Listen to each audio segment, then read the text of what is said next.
संत शिरोमणि गुरु रविदास महाराज के 650वें प्रकाश पर्व के अवसर पर बीजेपी द्वारा चलाए जा रहे राष्ट्रव्यापी समरसता संकल्प अभियान के तहत वाराणसी में भव्य कार्यक्रमों की तैयारियां अब अंतिम चरण में पहुंच गई हैं। इसी क्रम में मंगलवार को संत रविदास स्मारक स्थल से मंदिर तक 131 पवित्र कलशों की भव्य यात्रा निकाली गई, जिसमें लगभग 250 महिलाओं ने सिर पर कलश धारण कर श्रद्धा और भक्ति के साथ सहभागिता की। पूरे मार्ग में श्रद्धालुओं ने संत रविदास के जय घोष के साथ सामाजिक समरसता और समानता का संदेश दिया। कलश यात्रा संत रविदास स्मारक स्थल से प्रारंभ होकर मंदिर परिसर पहुंची, जहां सभी 131 कलशों की विधि विधान से स्थापना की गई। इस दौरान बड़ी संख्या में श्रद्धालु, सामाजिक संगठनों के प्रतिनिधि और कार्यकर्ता मौजूद रहे। पूरे आयोजन में धार्मिक उल्लास और भक्ति का वातावरण देखने को मिला। आयोजकों के अनुसार 29 जुलाई को स्थापित कलशों में जनसभा स्थल तक ले जाया जाएगा। यहां शाम लगभग 5 बजे आयोजित मुख्य कार्यक्रम में सीएम योगी आदित्यनाथ, भाजपा के राष्ट्रीय अध्यक्ष तथा संत समाज के प्रमुख संत निरंजन दास की उपस्थिति में कलश का पूजन किया जाएगा। इसके बाद सभी अतिथि सामाजिक समरसता और संत रविदास के विचारों पर सभा को संबोधित करेंगे।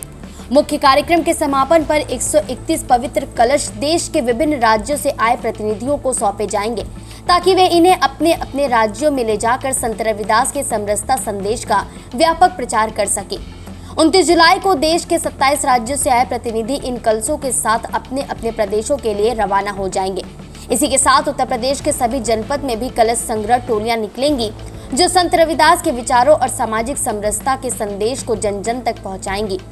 प्रदेश के समाज कल्याण मंत्री असीम अरुण ने बताया कि संत रविदास के 650वें प्रकाश पर्व के अवसर पर शुरू किया गया समरसता संकल्प अभियान आगामी 20 फरवरी तक 5 चरणों में संचालित किया जाएगा।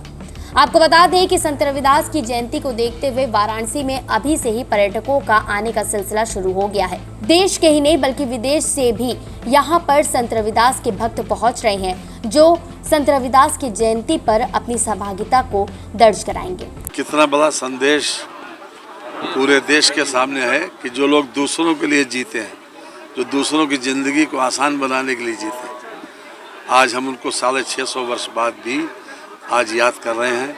आज हम उनको नमन करते हैं। आदरणीय संत रविदास जी ने पूरे देश को, पूरी दुनिया को एकता का और भाईचारा का संदेश दिया। आज उसी को प्रचारित करने का, उसी को आत्मसात करने का दिन है। हम उनको नमन करते हैं। आज उनके जन्म दिवस की पूर्व संध्या पर यह कार्यक्रम यहाँ पर आयोजित किया गया। मैं आयोजकों को विशेष रूप से धन्यवाद और बधाई देना चाहता हूँ। और जिस प्रकार से ये कलश यात्रा यहाँ से शुरू होगी, पूरे देश में ये मिट्टी वितरित की जाएगी। उससे एक संदेश जाएगा कि हम आज भी, यद्यपि वो हमारे बीच में नहीं हैं, लेकिन उनके विचार आज भी हमारे बीच में हैं, उनकी सीख हमारे बीच में है। आज हम उसी को याद करके अपने आप को धन्य करना चाहते हैं।